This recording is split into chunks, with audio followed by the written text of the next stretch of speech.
విశాఖలోని దువ్వాడ సెజ్లో భారీ అగ్ని ప్రమాదం జరిగింది. బయోమాక్స్ కంపెనీలో వరుసగా డీజిల్ ట్యాంకర్లు పేలడంతో మంటలు ఎగిసిపడుతున్నాయి. 11 బయోడీజిల్ ఆయిల్ ట్యాంకర్లలో 3 పేలిపోయాయి. భారీ శబ్దాలు రావడంతో భయంతో ప్రజలు పరుగులు పెట్టారు. ఘటనా స్థలానికి చేరుకున్న 17 ఫైర్ ఇంజిన్లు మంటలు ఆర్పేందుకు ప్రయత్నిస్తున్నాయి. నేవీ, హెచ్పీసీఎల్ ఫైర్ సిబ్బంది సహాయక చర్యల్లో పాల్గొన్నారు. దువ్వాడ చేరుకున్న మంత్రి గంటా శ్రీనివాసరావు, కలెక్టర్ పరిస్థితిని సమీక్షిస్తూ ఉన్నారు. ఏపీ హోంమంత్రి చినరాజప్ప ఘటనా స్థలానికి బయలుదేరారు.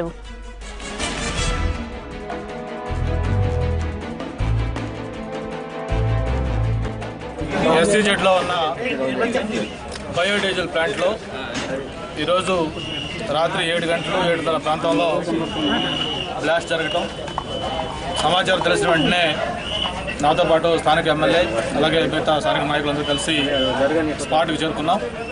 వెంటనే జిల్లా కలెక్టర్ అలాగే పోలీస్ కమిషనర్ కూడా మాట్లాడి పరిస్థితి మొత్తం సమీక్షించడం జరిగింది.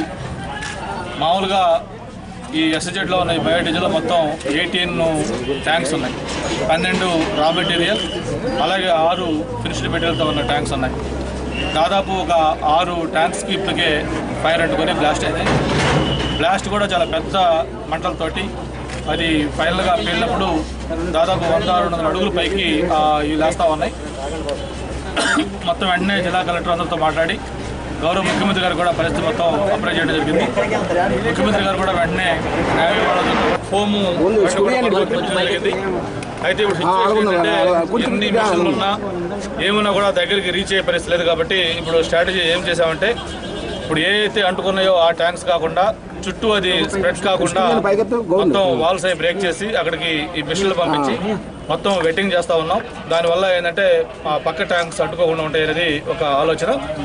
ఈ మంటలు కొంత తగ్గుముఖ పట్టిన తర్వాత ఫోము అలాగే వాటర్ వాడి కొద్దిగా వాటిని కంట్రోల్ చేయాలని కూడా ఆలోచిస్తూ ఉన్నాం. ఫైర్ ఇన్సిడెంట్ అయింది. ఇక్కడ అది 18 ట్యాంకర్స్ ఉంటారు బయోడీజిల్. ఇప్పుడు 10 వరకు అక్కడ ఆల్రెడీ అయింది.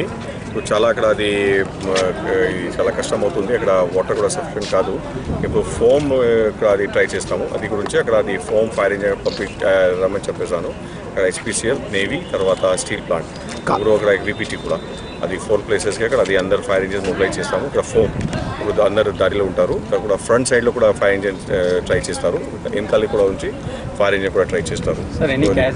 నో క్యాజువాలిటీస్ ఎప్పుడు వరకు రిపోర్టింగ్ వరకు ఏం లేదు. No casualties.